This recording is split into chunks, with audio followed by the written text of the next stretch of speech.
Quem quer aprender um pouco mais?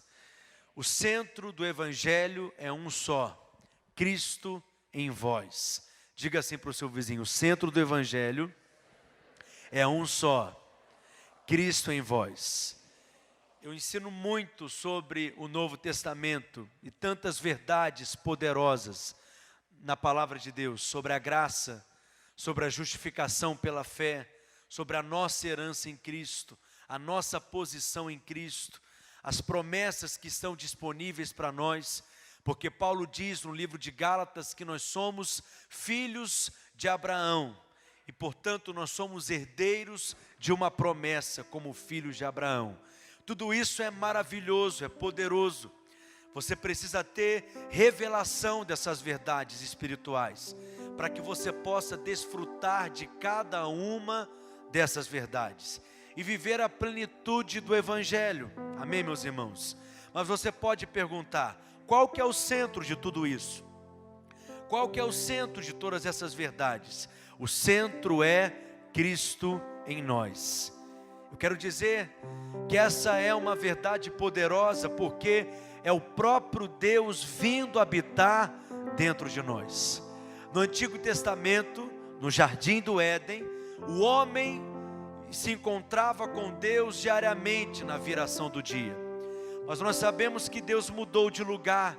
Deus mudou lá para em cima do Monte Sinai, no tabernáculo de Moisés. E ali Deus se encontrava com o homem, e o homem percebia e experimentava da manifestação da glória, da presença de Deus. Mas Deus mudou de lugar novamente para o tabernáculo de Davi, como nós compartilhamos hoje pela manhã. Mas percebemos no Antigo Testamento que novamente Deus muda de lugar, muda de casa para o templo de Salomão, onde no dia que o templo foi inaugurado, a glória de Deus encheu aquele lugar e as pessoas não conseguiam mais ficar em pé. Mas deixa eu te dizer, Deus cansou de ficar se mudando, encontrou a sua casa favorita, a sua habitação eterna, você mesmo. O seu espírito é o lugar da habitação do próprio Deus. Eu acho que você não entendeu o que eu disse. No céu, você não estará mais perto de Deus do que você já está hoje, porque Ele já habita dentro de você. Acho que você não entendeu ainda. Olha para essa pessoa que está do seu lado, vê se ela tem cara de normal. Olha bem se ela tem cara de normal. Por que que ela não é normal? Porque são pessoas que carregam o próprio Deus dentro delas. Há verdades espirituais que nós entendemos na mente. Quantos sabem aqui que o Espírito Santo habita dentro de você? Perguntar mais uma vez: quantos sabem que o Espírito Santo habita dentro de você? Mas não quer dizer que você tem revelação dessa verdade. Porque quando nós oramos, oramos com a sensação que Deus está fora e não que Deus está dentro. Oramos com a sensação que Deus está lá na estratosfera e não que Deus está dentro de nós. Até oramos dizendo: Senhor, entrando agora na sua presença. Qual foi a hora que você saiu, se Ele habita dentro de você? Até oramos dizendo: Senhor, nos acompanha nessa viagem. Como que Ele não vai te acompanhar, se Ele habita dentro de você? Quem está entendendo o que eu estou dizendo? Tem até um corinho antigo que dizia: eu marquei um encontro com Deus. Como que você marca um encontro com alguém que habita dentro de você? Então nós precisamos ter revelação. Revelação não é descobrir uma nova doutrina. Revelação não é descobrir uma nova teologia. Revelação é você entender no seu espírito algo que você já sabia e conhecia na sua mente. Nós concordamos na mente que Deus habita dentro de nós, mas não necessariamente você tem revelação dessa verdade. Mas quando seus olhos se abrem, você entende que o próprio Deus, o Deus residente, veio habitar dentro de nós, no nosso espírito recriado, regenerado, através da pessoa do Espírito Santo. Isso não é apenas uma ilustração bonita, isso é uma verdade, é uma realidade espiritual, e que você precisa desfrutar dela. Colossenses capítulo 1, abra sua Bíblia. Colossenses capítulo 1, no verso 26 ao 28, o apóstolo Paulo diz: o mistério que estivera oculto dos séculos e das gerações, agora, todavia, se manifestou aos seus santos, aos quais Deus quis dar a conhecer qual seja a riqueza da glória desse mistério entre os gentios, isto é, Cristo em vós, a esperança da glória, o qual nós anunciamos. Paulo diz que nós anunciamos essa verdade porque essa é a nossa pregação, essa é a vida cristã. Tudo tem que se resultar num relacionamento íntimo com a pessoa do Espírito Santo, em um relacionamento com Deus. Mas infelizmente, muitos crentes se relacionam com o Espírito Santo como se ele fosse uma energia, como se ele fosse uma força, como se ele fosse um combustível celestial, como se ele fosse um poder. O Espírito Santo não é uma força, o Espírito Santo não é uma energia, o Espírito Santo não é um combustível celestial, o Espírito Santo é uma pessoa que deseja se relacionar conosco. Diga comigo: o Espírito Santo é uma pessoa que você se relaciona com ela, que você fala com ela e você pode ouvir a sua voz. O Espírito Santo não é uma pomba, o Espírito Santo não é uma brisa suave, o Espírito Santo é uma pessoa. Pega no braço dessa pessoa que está do seu lado, segura firme no braço dela e diga assim: meu irmão. Diga com vontade, fala: meu irmão,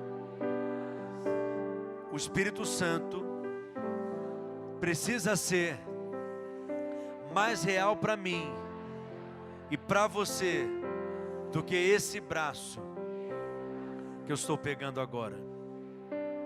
O Espírito Santo quer falar com você no seu dia a dia. Alguns améns. O Espírito Santo quer falar com você no seu dia a dia. É Ele que desperta em você fome pelas coisas do céu. É Ele que desperta em você sede por Deus. Ele é o suprimento de Deus para todas as suas necessidades. Não importa qual seja a sua necessidade, o Espírito Santo é o suprimento do céu para você, para que você possa cumprir o propósito de Deus, como ministramos nessa manhã. João capítulo 14, verso 16 e 17, Jesus fala sobre a pessoa do Espírito Santo. Ele diz: e eu rogarei ao Pai, e Ele vos dará outro Consolador, a fim de que esteja por um dia com vocês. É isso que está escrito aí? A fim de que esteja apenas durante o período do carnaval, no retiro da geração sem limites. É isso que está escrito aí? A fim de que esteja um mês com vocês, por um ano com vocês, a fim de que esteja para sempre. Para sempre. E o verso 17, o texto diz, Jesus continua dizendo: o Espírito da verdade, que o mundo não pode receber, porque não vê, nem o conhece, vós o conheceis, porque Ele habita convosco e estará em vós. Jesus, um dos seus nomes nos evangelhos era Emanuel, o Deus conosco. Vem cá, querido. Deus Emanuel era o Deus que andava com os discípulos, falava com os discípulos, comia com os discípulos, viajava com os discípulos. Diga comigo: Deus Emanuel, o Deus conosco. Mas Jesus está falando sobre uma nova dispensação, que Ele não será apenas o Deus conosco, mas que Ele será o Deus que habita dentro de nós. Você não está entendendo o que eu estou dizendo? O mesmo poder, obrigado meu irmão, que curava enfermos, hoje habita dentro de você. O mesmo poder que expulsava demônios, hoje habita dentro de você. O mesmo poder que ressuscitava mortos, hoje habita dentro de você. O mesmo poder que ressuscitou Cristo Jesus dentre os mortos habita dentro de você e está em operação na sua vida agora, nesse exato momento. Diga amém. Você sabe que o diabo é muito burro, né? Quantos sabiam disso aqui? Ele é burro, porque ele achou que com a morte de Jesus, o problema dele estaria resolvido.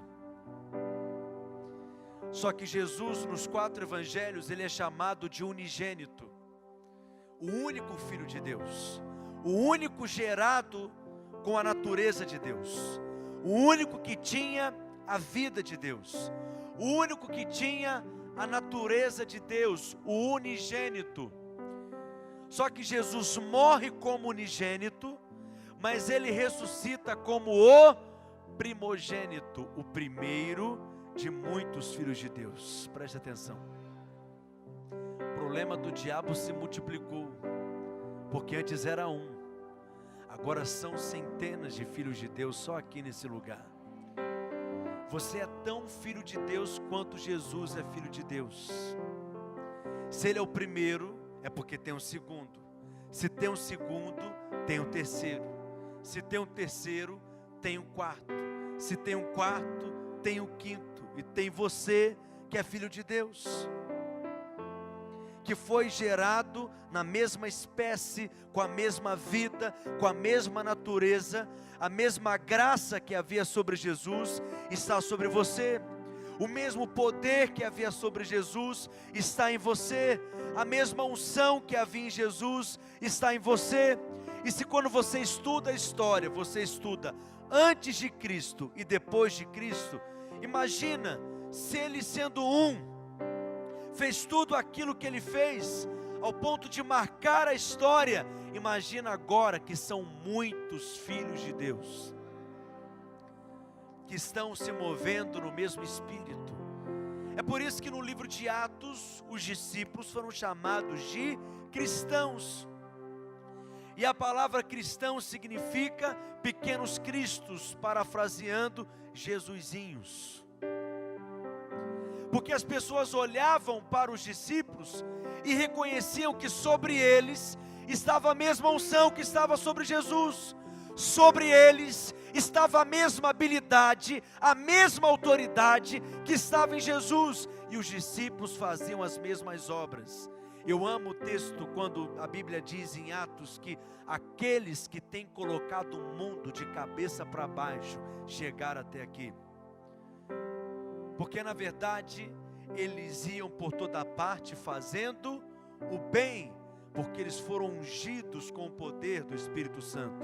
Essa palavra fazer o bem, no significado original no grego, quer dizer eles tornavam as coisas como elas deveriam ser. Por isso que quando eles encontravam com o enfermo era curado. Quando eles encontravam com o oprimido por algum demônio, ele era liberto. Quando eles encontravam com algum morto, o morto ressuscitava. Porque eles tornavam as coisas como elas deveriam ser. Por isso o texto diz, eles têm colocado o mundo de cabeça para baixo. Na verdade eles estavam colocando o mundo na posição certa, porque eles tornavam as coisas como elas deveriam ser.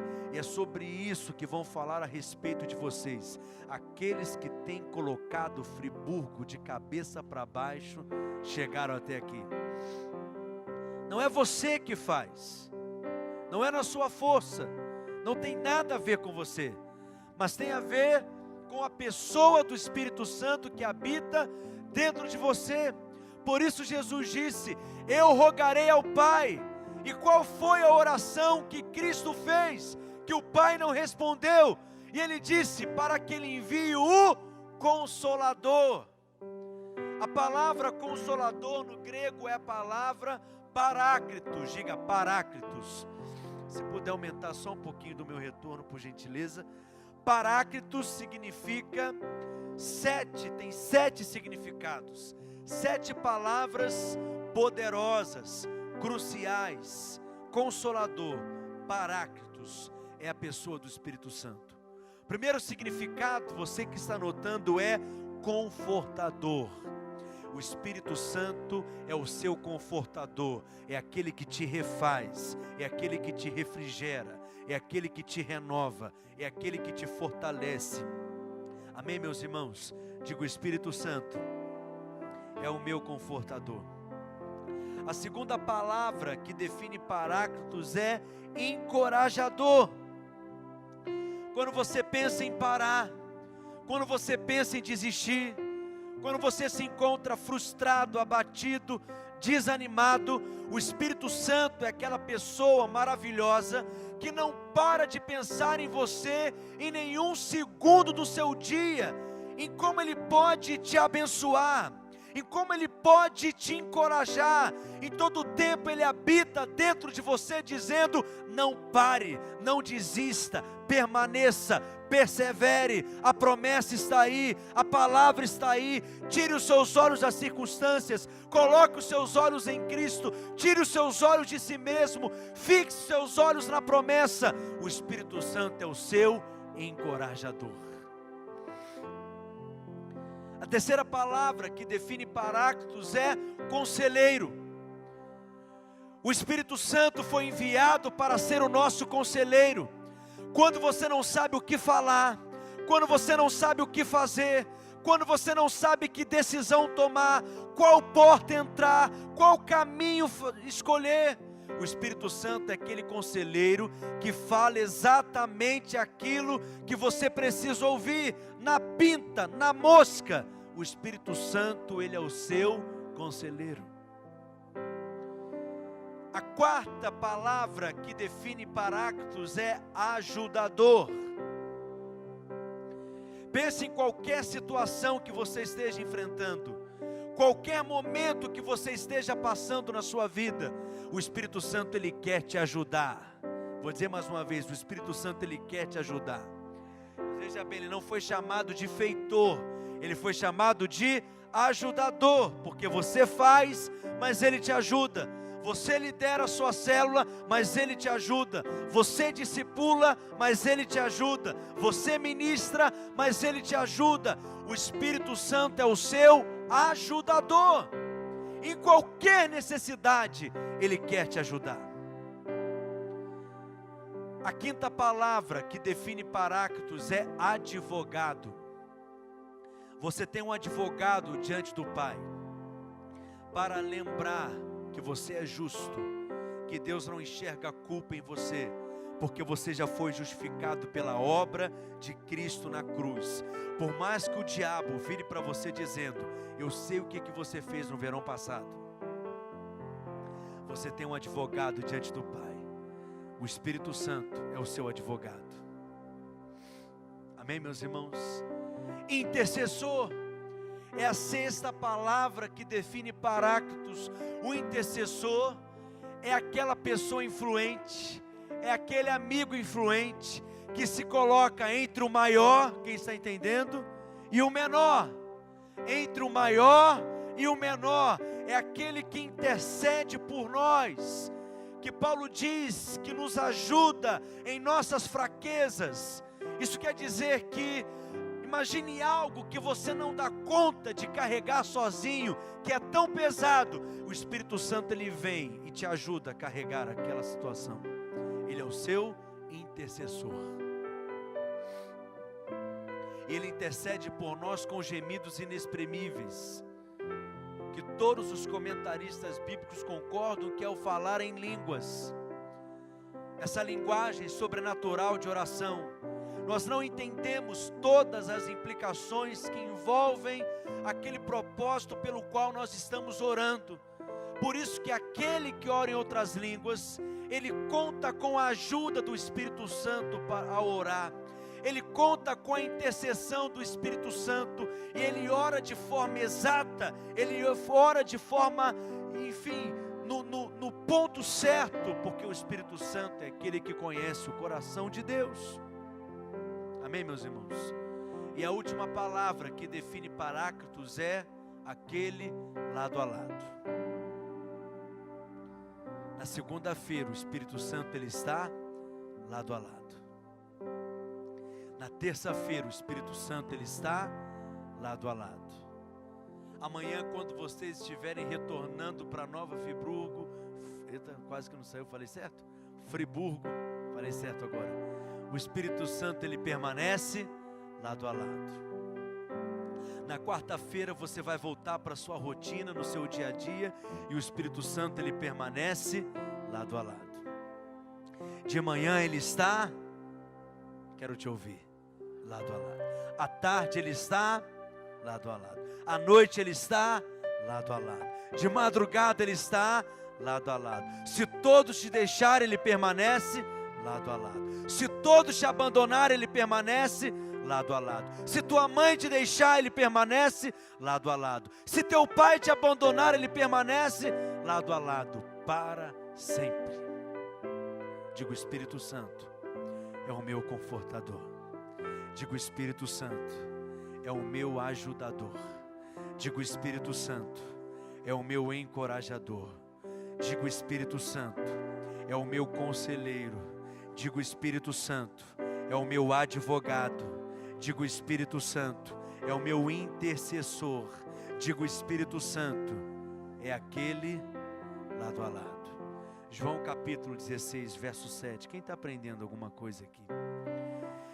João 16, verso 7, Jesus disse: mas eu vos digo a verdade, convém-vos que eu vá, porque se eu não for, o Paráclitos, aquele que é advogado, aquele que é encorajador, aquele que está lado a lado, aquele que é intercessor, aquele que é conselheiro, não virá para vós outros. Se porém eu for, eu vou-lo enviarei. Olha a promessa maravilhosa que Jesus está fazendo, que talvez naquele primeiro momento os discípulos não entenderam. Talvez ficou até um ponto de interrogação enorme na testa deles, pensando: o Senhor é o Cristo, como que é melhor para nós que o Senhor vá? O Senhor é o Filho de Deus, como que é melhor para nós que o Senhor vá? Mas eu imagino que é como se Jesus estivesse dizendo: se vocês soubessem a respeito de quem eu estou falando, se vocês soubessem a respeito da pessoa maravilhosa em quem eu estou falando. Jesus estava falando sobre a pessoa do Espírito Santo, que permaneceria para sempre dentro de nós. A graça é algo tão maravilhoso e tão abundante, que a maior expressão da graça de Deus, guarde isso, a maior expressão da graça de Deus é ter a pessoa do Espírito Santo habitando dentro de nós, é ter o próprio Deus habitando dentro de nós. Essa é a maior expressão da graça de Deus. Isso é vital, é alicerce na vida do crente, é uma necessidade de todo crente. E o Espírito Santo, ele deseja que todo homem tenha pelo menos 2 experiências com ele. Quantas experiências? 2 pelo menos, que são experiências distintas, separadas uma da outra. A primeira é o que nós chamamos de novo nascimento, e a segunda é o que nós chamamos de batismo com o Espírito Santo. Ainda que uma possa acontecer muito próxima da outra, ou seja, você pode nascer de novo e logo em seguida ser batizado com o Espírito Santo, mas são 2 experiências diferentes. Você precisa nascer de novo, e aquele que nasceu de novo passa a ter o seu espírito humano recriado, regenerado, e ser o lugar da habitação de Deus. Recebe uma nova vida, uma nova natureza, e a evidência dessa nova natureza é a manifestação do fruto do Espírito em você. E todo crente que tem o Deus residente nele, precisa também ser revestido com o poder do alto, que é o que nós chamamos de batismo com o Espírito Santo. E nessa experiência, os dons espirituais são inaugurados e ativados na vida do crente, para que você possa cooperar com a edificação do corpo de Cristo. Isso não é para alguns, isso é para todos, está disponível para todos. Como estão entendendo? Mas além disso, o desejo do Espírito Santo é que você viva uma vida cheia do Espírito, transbordando do Espírito. Abra sua Bíblia em Atos, capítulo 2, a partir do verso 1. A Bíblia diz assim: ao cumprir-se o dia de Pentecostes. Quantos sabem que Deus sempre cumpre aquilo que Ele diz? Estavam todos reunidos no mesmo lugar, muito semelhante como nós estamos aqui nessa noite. Verso 2: e de repente veio do céu um som como de um vento impetuoso e encheu toda a casa. Diga, toda a casa.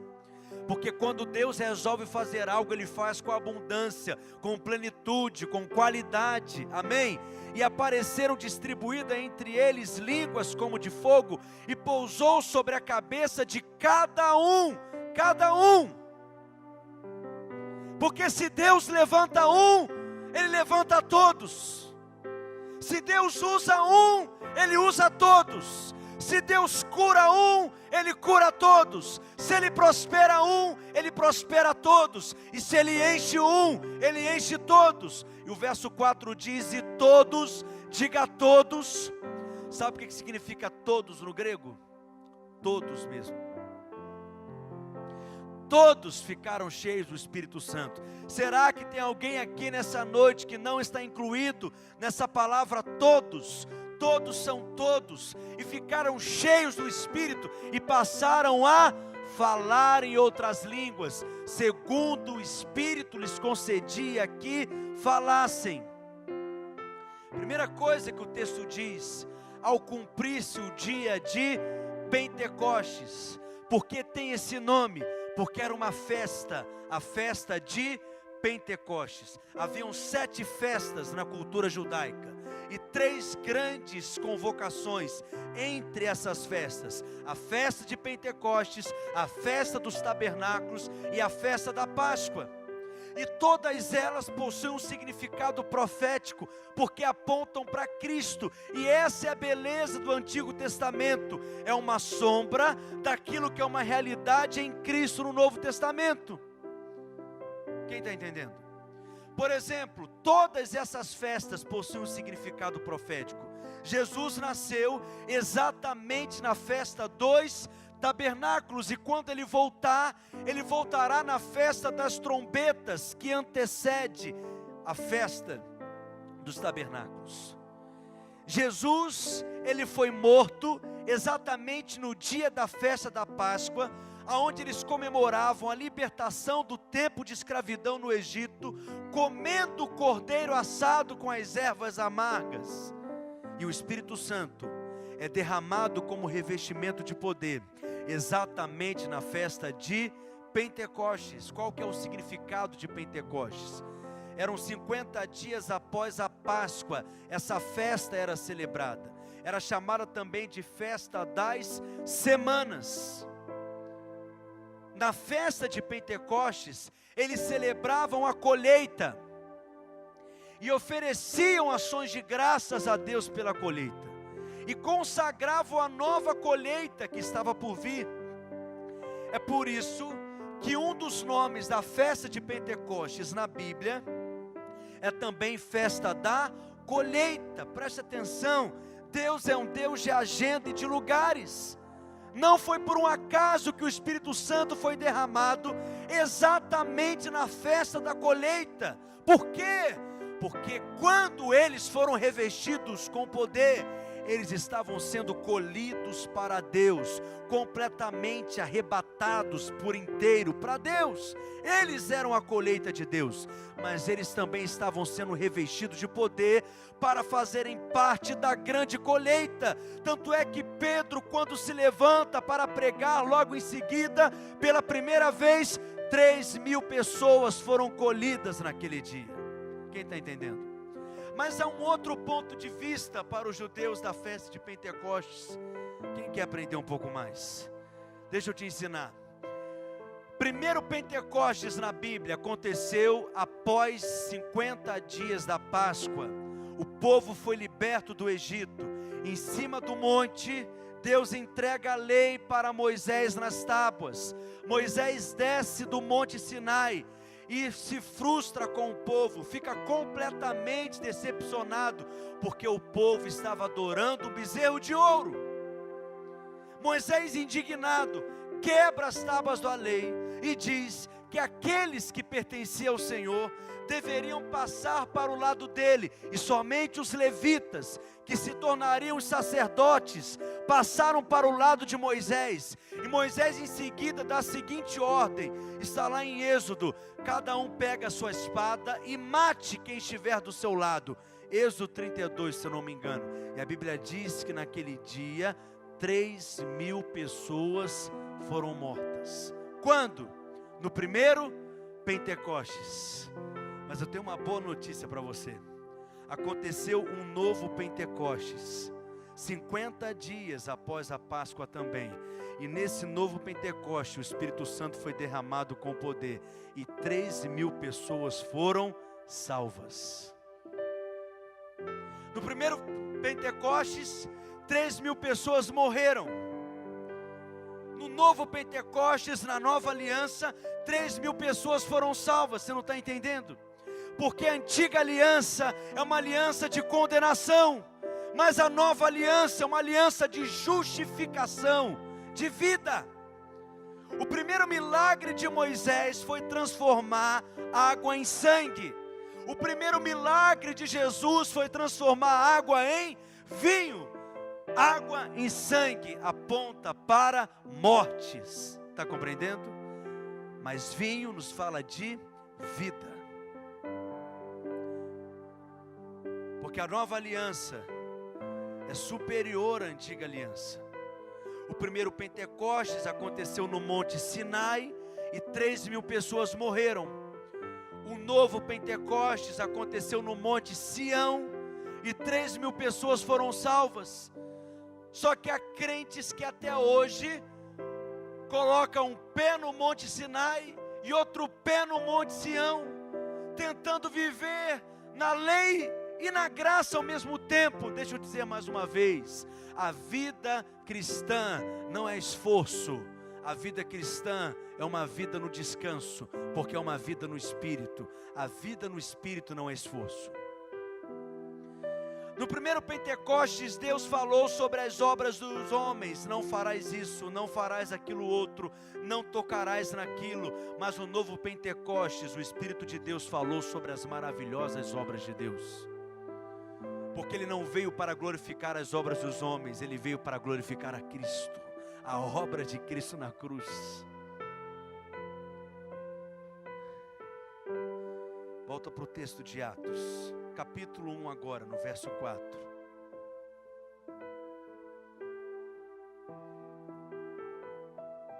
E comendo com eles, determinou-lhes que não se ausentassem de Jerusalém, mas que esperassem a promessa do Pai, a qual disse ele: de mim ouvistes. Há muitas promessas na Bíblia, mas essa é a promessa, é a maior de todas. Qual que é? Deus mesmo vindo habitar dentro do crente regenerado. Esse é o centro do Evangelho, Cristo em vós. Gálatas capítulo 3, verso 14, anote aí, Gálatas 3,14, o apóstolo Paulo, ele diz: para que a bênção de Abraão chegasse aos gentios em Jesus Cristo, a fim de que recebêssemos pela fé o Espírito prometido, como Jesus prometeu. O alvo final de tudo é exatamente o cumprimento dessa promessa, é receber o Espírito Santo habitando dentro de nós. Isso se cumpre, por exemplo, na vida dos discípulos em João, capítulo 20, verso 22. João 20, 22, a Bíblia diz: e havendo dito isto, soprou sobre eles e disse-lhes: recebei o Espírito Santo. E naquele momento, os discípulos nasceram de novo e receberam o Espírito Santo como vida, o sopro do Espírito como vida. Amém, meus irmãos? Mas em Atos capítulo 2, não foi um sopro, mas foi um vento impetuoso, porque eles receberam o Espírito Santo como revestimento de poder. Você precisa ter a experiência do sopro, e você precisa ter a experiência do vento impetuoso. Você precisa receber o Espírito Santo como vida, e você precisa receber o Espírito Santo como revestimento de poder. Seus olhos precisam se abrir para essa verdade. Por quê? Porque na antiga aliança, os homens não tinham o Espírito Santo habitando dentro deles. Eles tinham o Espírito Santo sobre eles. E mesmo assim, para cumprirem uma função e um propósito específico. E não eram todos os homens, apenas 3 classes de reis, profetas e sacerdotes. Mas na nova aliança, todos nós fomos feitos reis, profetas e sacerdotes.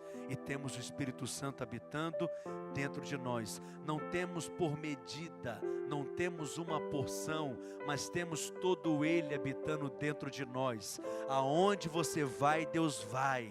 Aonde Deus vai, você vai. Quando você toca, é como se Ele estivesse tocando. Quando você fala, é como se Ele estivesse falando. Quando você chega em um determinado lugar, é como se Ele estivesse chegando. Porque nós fomos unidos ao Espírito de Deus. A Bíblia diz que nós fomos amalgamados, misturados com Ele. Aleluia. Ou seja, 2 experiências diferentes. Uma forma de você entender isso é através de uma ilustração muito simples. Imagine um policial que acorda pela manhã para trabalhar, mas antes de sair de casa, ele senta na mesa para tomar um café da manhã reforçado, poderoso. Ele come, recebe aquele alimento como vida. E ele sai de casa fortalecido, cheio de vida, mas ele sai tão depressa que ele não vai fardado. Ele vai, por exemplo, fazer um sinal para que um carro pare. Aquele motorista, ao ver o sinal dele, vai parar? Por que não vai parar? Porque ele não está revestido com autoridade. O sinal desse revestimento é a sua farda. Ou seja, além de comer e beber pela manhã, além de receber vida, ele precisa estar revestido. E o sinal desse revestimento é o seu uniforme. E pelo fato de estar uniformizado, ele exerce autoridade. Agora ele sai de casa fardado. Ele está numa avenida, com um caminhão enorme vindo na direção dele. E ele faz um sinal, e aquele motorista para imediatamente. Por quê? Porque o policial é grande? Não. Porque o policial é forte? Também não. Porque o policial é alguém capaz? Também não. Não tem nada a ver com ele, tem a ver com aquilo que ele está revestido. É por isso que tem demônios que passam por cima dos crentes. Eles recebem o Espírito como vida, mas eles precisam também estar fardados, uniformizados, revestidos de poder, para que possam exercer autoridade. E essa experiência é o que nós chamamos de batismo com o Espírito Santo. Amém, meus irmãos? Mas além de ser batizado com o Espírito Santo e receber o Espírito Santo como vida, você precisa ter um estilo de vida, uma vida cheia do Espírito Santo. Atos capítulo 2, verso 4 diz que todos foram cheios do Espírito Santo. Atos capítulo 4, verso 31 diz: tendo eles orado, tremeu o lugar onde estavam reunidos, e todos ficaram cheios do Espírito Santo. Porque não era um evento, era um estilo de vida. Ser cheio do Espírito não é um evento de um feriado de carnaval. Ser cheio do Espírito é o estilo de vida do crente. E se você entender isso, as suas maiores experiências com Deus não serão num retiro como esse, mas serão no seu tempo de solitude com o Espírito Santo. Você não vai precisar que alguém ponha as mãos sobre a sua cabeça, ou da oração de um missionário americano poderoso. Quem está entendendo o que eu estou dizendo? Porque você entendeu que o Deus residente habita dentro de você. E todos os dias você pode beber dele, e todos os dias você pode se encher dele. Porque tem uns crentes por aí que não pode ver uma mão levantada que sai enfiando a cabeça deles embaixo. Estão até carecas de tanta posição de mãos que já receberam. Mas olha o que Paulo diz em Efésios 5,18. Eu amo esse texto para nós concluirmos. E não vos embriagueis com o vinho, no qual há dissolução, mas enchei-vos do Espírito Santo. Vou contar para você como que está no original esse texto. Está mais ou menos assim: e não vos embriagueis com o vinho, no qual há dissolução, mas embriagai-vos do Espírito.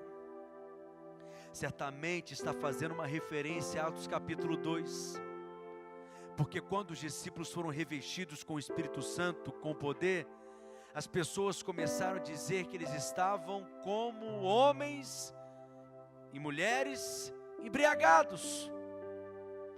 Certamente ouviam coisas semelhantes. Aquele que está embriagado aparentemente está alegre, a mesma coisa, aquele que é cheio do Espírito. Mas ele não está aparentemente alegre, ele é alegre. Ele tem um brilho no olhar, ele tem uma ousadia, ele tem uma intrepidez, ele tem, coragem. Aquele que é cheio do Espírito. Mas preste atenção, Paulo está ensinando em Efésios 5,18 que nós não devemos nos embriagar com o vinho, porque aquele que está embriagado com o vinho é controlado pelo vinho, é dominado pelo vinho. Mas nós devemos nos embriagar com o Espírito Santo, porque aquele que é embriagado com o Espírito Santo é controlado pelo Espírito, é influenciado pelo Espírito, é governado pelo Espírito. Quem está entendendo o que eu estou dizendo?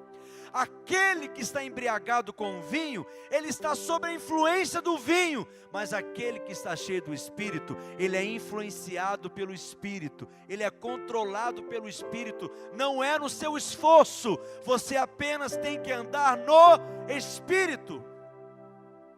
Só que nós invertemos o ensino de Paulo. O que nós pensamos? Eu preciso parar de praticar essas obras da carne, e quando eu vencer essa lista de coisas, eu vou passar a andar no Espírito e ser alguém espiritual. Só que Paulo diz que é o inverso. Quando você anda no Espírito, você deixa de praticar as obras da carne. Porque quando você é cheio do Espírito, você é controlado pelo Espírito, você é influenciado pelo Espírito. É por isso que a verdadeira mudança não é fruto de um esforço. Porque quando você tem que se esforçar para ser alguma coisa, é porque você não é aquilo ainda. Mas aquele que é cheio do Espírito, ele muda naturalmente, espontaneamente. Ele não sabe quando aconteceu, ele não sabe como aconteceu, ele não tem aonde se gloriar, porque não foi ele que se mudou, foi a obra do Espírito Santo nele. Estou te ensinando algo poderoso, que se você tiver revelação disso, a vida cristã nunca mais será a mesma. Tudo que você precisa é ser cheio do Espírito continuamente, diariamente. Mas como, pastor? Eu quero te ensinar. Quero te ensinar ao ponto de você ser tão cheio do Espírito que as pessoas vão te conhecer como alguém que é cheio do Espírito. E essa será a sua identidade, como Atos 6, verso 5 diz, a respeito de Estevão, que era homem cheio de fé e cheio do Espírito Santo. Como o livro de Atos também fala, lá em Atos capítulo 11, verso 24, a respeito de Barnabé, que era um homem cheio do Espírito Santo. Para eles carregarem essa identidade, eles não eram cheios do Espírito apenas no feriado de carnaval. Para eles carregarem essa marca, Todas as vezes que as pessoas se encontravam com eles, percebiam que eles eram homens cheios do Espírito, falavam pelo Espírito, influenciados pelo Espírito.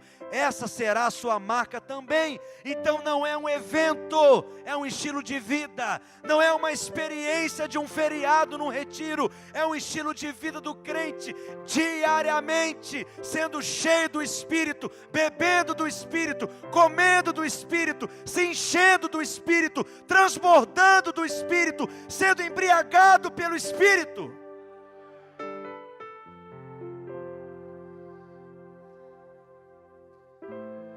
Ao ponto de ser completamente controlado pelo Espírito.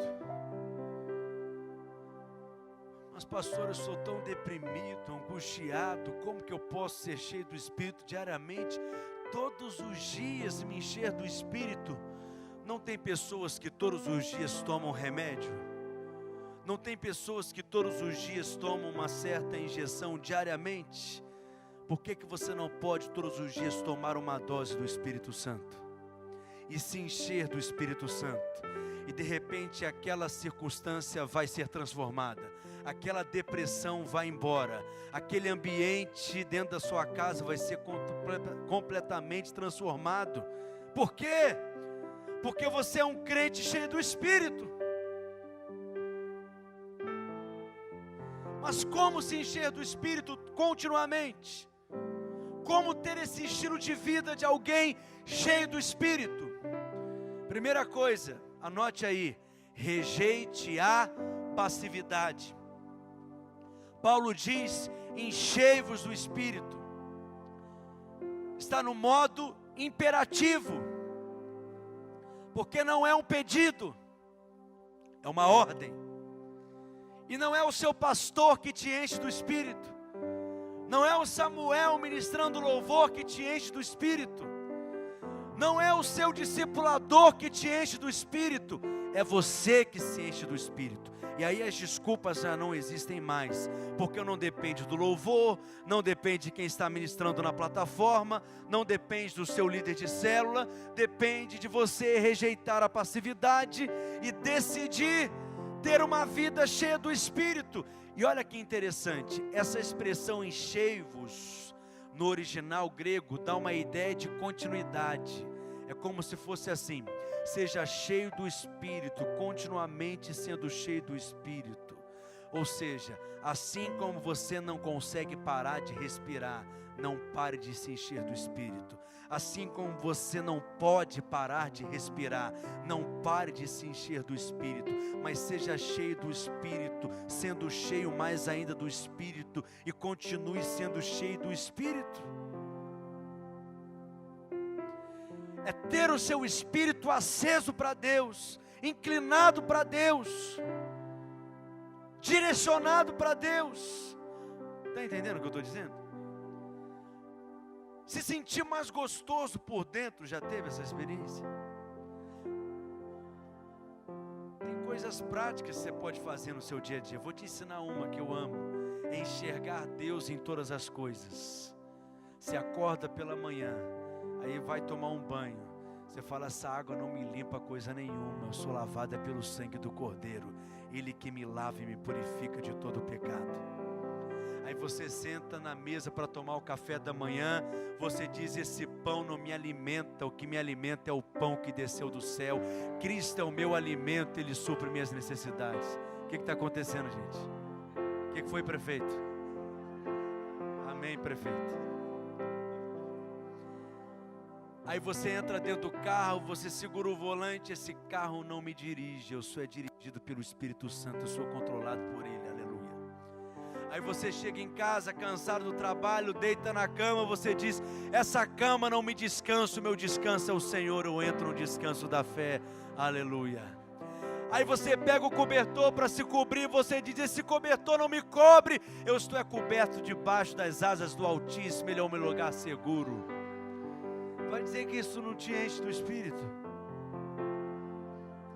Ou você invoca o nome do Senhor Jesus, lá na sua faculdade, você vai ministrando ao coração dele, as pessoas falam palavrão o tempo inteiro, que você não pode dar um glória a Deus.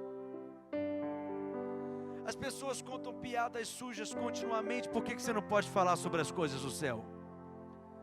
Suas palavras ou atraem o Espírito, ou as suas palavras afastam o Espírito. Por quê?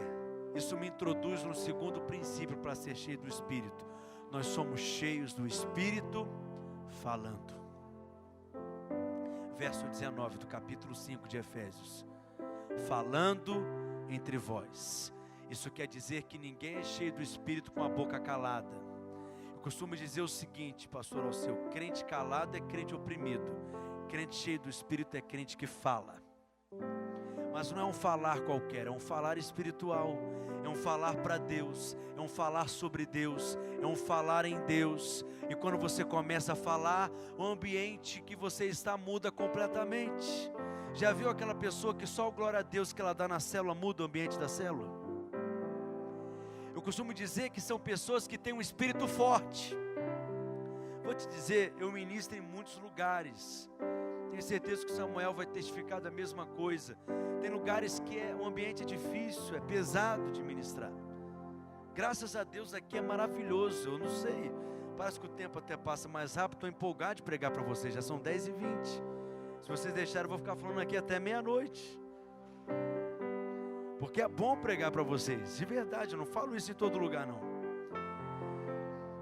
Mas o ministro precisa ter o Espírito como que liberado para mudar o ambiente do lugar. Já viu que tem gente que prega, parece que tem vida nas palavras que ele fala? E te dá uma vontade louca depois de ouvir aquela pessoa: não preciso orar em nome de Jesus. Eu preciso encontrar algum canto nesse lugar, preciso me trancar no quarto para orar. É como eu disse, você se sente mais gostoso por dentro. É como se você percebesse uma ebulição dentro de você, seu espírito se levantando, vida brota em você. Então todo ministro, deixa eu abrir um parênteses aqui, te ensinar algo, precisa ter o quebrantamento. O homem, quando caiu, ele deixou de ser um ser espiritual e se tornou um ser almático. A sua alma passou a estar no controle, e a alma do homem é como uma casca que cobre o espírito. O quebrantamento é o rompimento dessa casca para que o espírito seja liberado. Tem pessoas que facilmente liberam o espírito, e não importa a quantidade de pessoas que estejam no ambiente, o ambiente muda completamente. Onde havia morte passa a ter vida, a água brota e jorra, a graça de Deus flui no lugar, as pessoas são tocadas, abençoadas, ministradas. Isso não é apenas para alguns, isso é para você também. Então a maneira como nós somos cheios do Espírito é interessante, porque Paulo diz, falando entre vós, ele não diz cantando entre vós. Porque até aquele que é desafinado para dar bom dia, vai poder ser cheio do Espírito. Não precisa cantar, ele precisa falar. E falando entre vós, mas também com salmos, com hinos, com cânticos espirituais, como nós praticamos aqui, oferecendo um novo cântico, orando em outras línguas. Você é cheio do Espírito.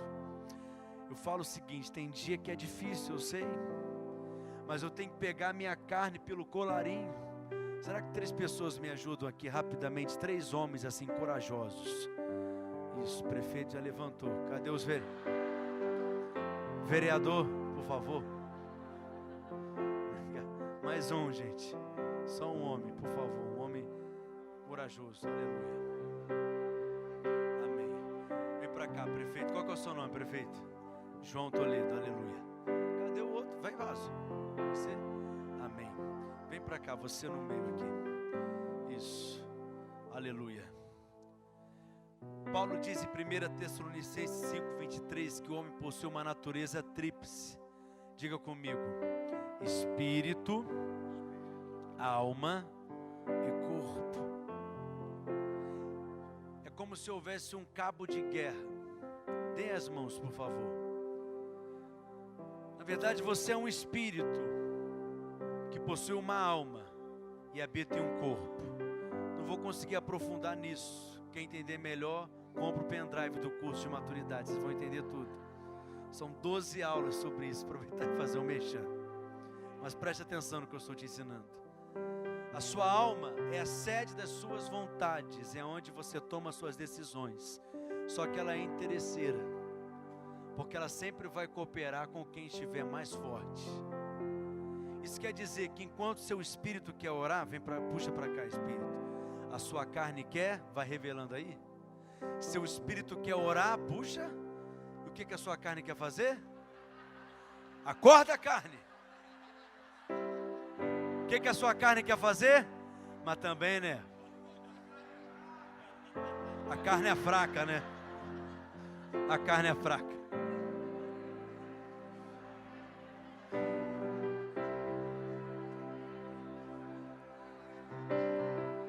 Puxa lá, espírito. Enquanto seu espírito quer orar, o que a sua carne quer fazer? Quer lutar por ela. Quer dormir. Enquanto seu espírito quer jejuar, o que a sua carne quer fazer? Conheço tuas obras, pode falar. Quer comer. Enquanto seu espírito quer meditar na palavra, mas esse é um espírito muito forte. Enquanto o seu espírito quer meditar na palavra, o que a sua carne quer fazer? Assistir Netflix. Já viu esse filme em algum lugar? Alguém já viu essa cena? Quem que é o crente espiritual? É o crente que o espírito prevalece. Quem que é o crente carnal? É o crente em que a carne prevalece sobre o espírito. Se você exercitar o seu espírito, ele vai estar fortalecido, a sua alma vai cooperar com o seu espírito. Mas se você não exercita o seu espírito, só faz os desejos da sua carne, a sua alma vai passar a cooperar com a sua carne.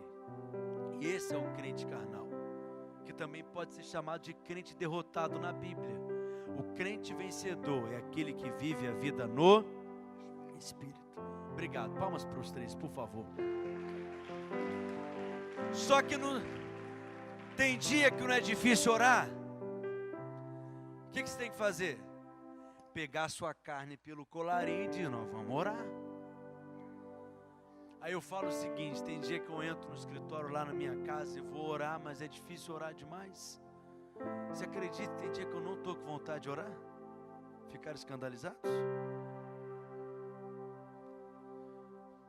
Aí eu pego a Bíblia e começo a confessar a palavra e declarar quem eu sou em Cristo, o que eu possuo em Cristo, a minha posição em Cristo. Tem dia que até isso é difícil de fazer. Aí eu começo a orar em outras línguas,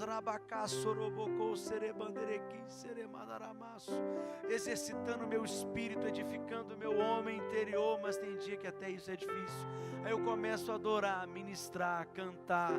Só que tem dia que até isso é difícil. Eu brinco, tem dia que só Cassiane resolve. Aleluia. Deus vai na frente, abrindo caminho, quebrando as correntes, tirando os espinhos. Ordena os anjos para contigo lutar. Quem sabe, gente? Ele abre Ele trabalha para que nele confia, caminha contigo. Agora! Quero te ouvir. Ô glória. Tem dia que só Cassiane resolve, gente.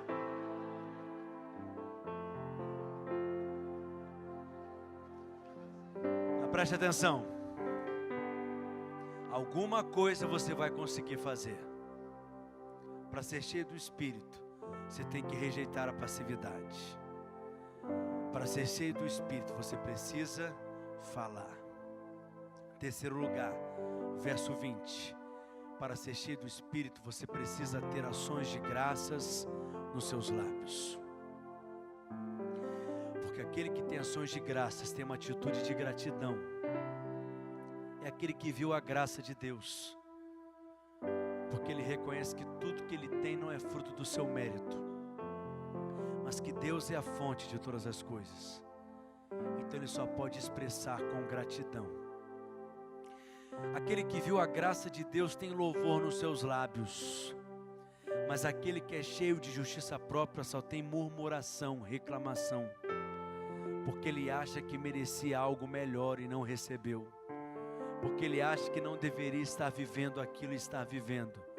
Mas aquele que viu a graça de Deus, ele tem contentamento, alegria, gratidão no seu coração. E quanto mais grato você é, mais cheio do Espírito você é também. Não consigo falar, mas nosso tempo correu. Mas o verso 21 diz o último princípio: para ser cheio do Espírito você precisa se sujeitar uns aos outros. Não, mas estava tão bom para ser verdade. Paulo podia ficar só em cantar, em falar, em oferecer ações de graças. Por que se sujeitar? Porque há autoridades espirituais sobre a sua vida. E você precisa se sujeitar a elas. Ah, pastor, mas eu não quero nenhum líder controlando a minha vida. Nenhum líder deve querer controlar a vida dos seus discípulos. Discipuladores não devem fazer o papel do Espírito Santo na vida dos discípulos. Discipuladores devem ensinar a como seus discípulos devem ser guiados pelo Espírito.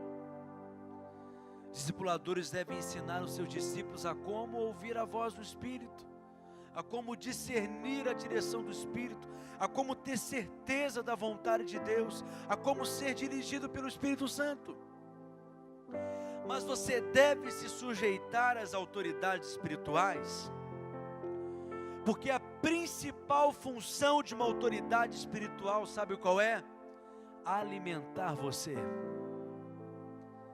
E você se sujeita quando você vem comer e ser alimentado espiritualmente. Está compreendendo? E consequentemente você é abençoado. Seus pastores prepararam um banquete para vocês nesses dias. Vocês se sujeitaram. Estão aqui vindo comer desse banquete, dessa mesa de suprimento do céu. E vocês estão saindo daqui cheios do Espírito. Mas não é apenas se sujeitando às autoridades, mas se sujeitando uns aos outros. Porque a vida da igreja é uma vida de mutualidade. Por que é importante você participar de um grupo familiar? É assim que vocês chamam, não é? Célula. Por que é importante vocês participarem de uma célula? Porque essa vida de uns aos outros de mutualidade não é possível ser vivida apenas em grandes reuniões como essa.